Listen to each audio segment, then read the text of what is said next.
Hi, everybody. I want to bring to your attention what I consider to be a very serious issue, and I think you'll agree with me when you hear what I'm talking about. I mean, this is we already don't have a serious issue and a crisis that we're in here.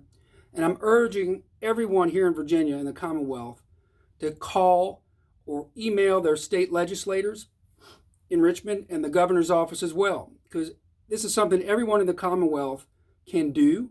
That won't take very long, take a moment of your time, and I think will really make a difference. And it's something really awesome that I think all of us can do to show our appreciation for our healthcare workers who are out there every day dealing with the ravages of this COVID-19 mess we're in, this crisis. Why do we need to do this? We need to make sure that our frontline healthcare workers and first responders who are risking their lives for the rest of us every day are not left hanging out to dry. Now, I've already blasted out information regarding this issue I'm going to describe to you in just a minute to numerous state legislators and senators and delegates here in Virginia to raise awareness on this issue in the hopes that somebody's going to introduce legislation this session and get it passed to fix this problem.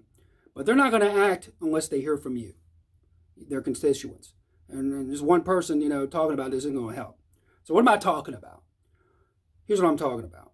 Right now, if any doctor or a nurse or a health aide, certified nursing assistant, lab assistant, or whatever contracts COVID-19 in their service to combat and test or treat folks with the disease, and they come down with a sickness, the COVID-19 sickness, and they get sick from it, they basically have no way to recover workers' compensation benefits under our current scheme. Yeah, that's right.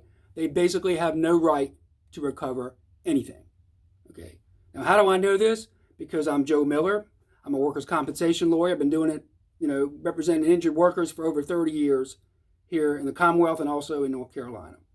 And if you saw my recent video in this, you would know that under the current laws, it's virtually impossible for anybody who comes down with COVID-19 illness to prove they have a compensable claim and to obtain benefits in Virginia, even if they got it on the job. Why? Because COVID-19 is a virus, and under our current laws, it is considered an ordinary disease of life. It's an ordinary disease of life, and therefore, the laws make you take that to another level if you're trying to bring a claim, and it's a very high standard of proof. And so what does that mean? That means the insurance company is going to deny every single claim for a COVID-19 illness from anybody. Now, I want you to please think about this, okay? First of all, it ought to be clear to you there's nothing ordinary about COVID-19, all right? Either in the way it transmits, how easy it is to be transmitted, or about how the research is telling us now how it can leave permanent scars and damage in your lungs if you get hit with it real bad. Or now there's more research that's telling us that potentially it could cause central nervous system and brain damage, even after you've recovered from the acute phase of the disease. So now I want you to imagine a doctor or a nurse or a certified nursing assistant or an aide working in a nursing home. We know nursing homes have been particularly hard hit by this.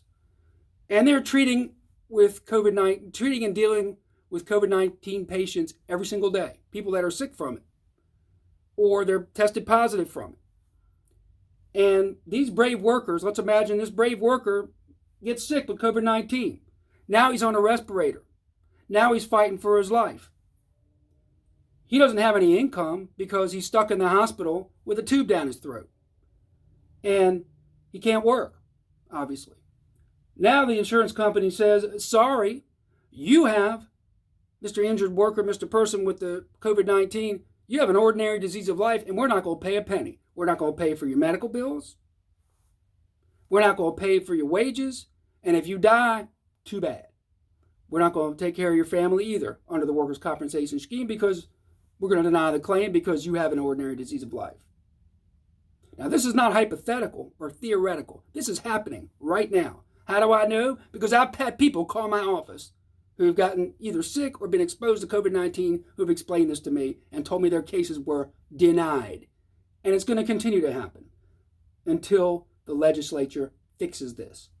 Okay? Now, this is an issue that affects our most essential workers, these folks that are out there battling this terrible, unseen, invisible enemy every single day. How do we fix this? How do we fix this problem? So our lawmakers need to protect these folks, these workers that are out there, by passing legislation that gives those folks, those healthcare workers, what's called a presumption of compensability. In other words, we're going to say, if you're a healthcare worker and you're out there every day battling this stuff and you're exposed to COVID-19 and you get sick from it, you have a compensable claim. Okay? Now, several states have already done this, and they passed presumption legislation, or they've had the governor in those states has passed emergency legislation to protect these healthcare workers, again, either through legislation or an executive order from the governor. Now, what does this mean, this presumption? What does it mean?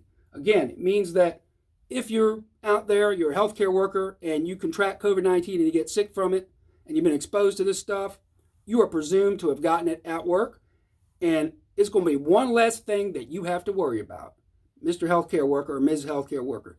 You don't have to worry about being taken. The workers' compensation system is going to take care of you. You're going to get your wages at the appropriate rate that you're entitled to under the workers' comp statute, and you're going to get your medical bills, which if you're on a respirator, good gosh, they're going to be in the hundreds of thousands of dollars.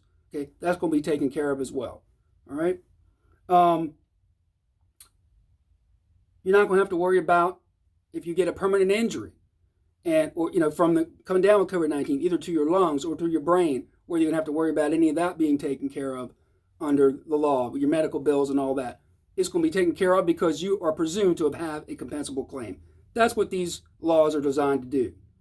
Now, that sounds like a no-brainer, right? I mean, why would you not do this for these people who have helped us and continue to help us every day? Well, I don't know, but I have some suspicions. And it comes down to one word: lobbyist. Okay? Lobbyist. Who am I talking about? Of course, I'm talking about the insurance lobbies. What are they saying? They're saying that, well, there's going to be this is what I've seen from other states where this has happened. There's been a little battle on this. There's going to be an avalanche of workers' compensation cases if we give these frontline healthcare workers this presumption. So apparently, it is more important to these lobbyists that the insurance company, continues to line their pocket with our money and save money on claims rather than protecting these heroes that are out there every day. I mean, I just can't think of a bigger no-brainer than pushing something like this through our legislature immediately on an emergency basis. So I urge you to please contact your legislatures, your delegates, your state delegates, your state senators, and tell them that this issue is simply too important to pay any attention to the lobbyists at all. Okay? I don't really have to repeat what everybody knows. Every day there's more articles in the newspaper and on the media, in the media about how, another story about how one of these healthcare workers acted heroically and went out there and helped people get better. And sometimes, the personal protective equipment is not enough. They get sick. Shouldn't we do something to give back to these people? It's the least we can do to protect these people that are out there fighting for us every single day. I urge you again, please contact your state senators, your state legislatures. I'm gonna leave a little link in the comments that you can use to try to find out who your folks are if you don't have their contact information. Because again, if you don't contact them, their constituents, they're not going to do anything. My voice is just one voice. Even though yes, I do workers' compensation law and I know about this and I blasted out stuff to them, they need to hear from you, or they're not going to be really aware that anybody cares about this. So, listen, I thank you for listening. I hope you will act on this. It's just the least that I think any of us can do to give back to these folks that are out there fighting for us every day. And I thank you for listening. I thank you for your time. God bless you. Joe Miller,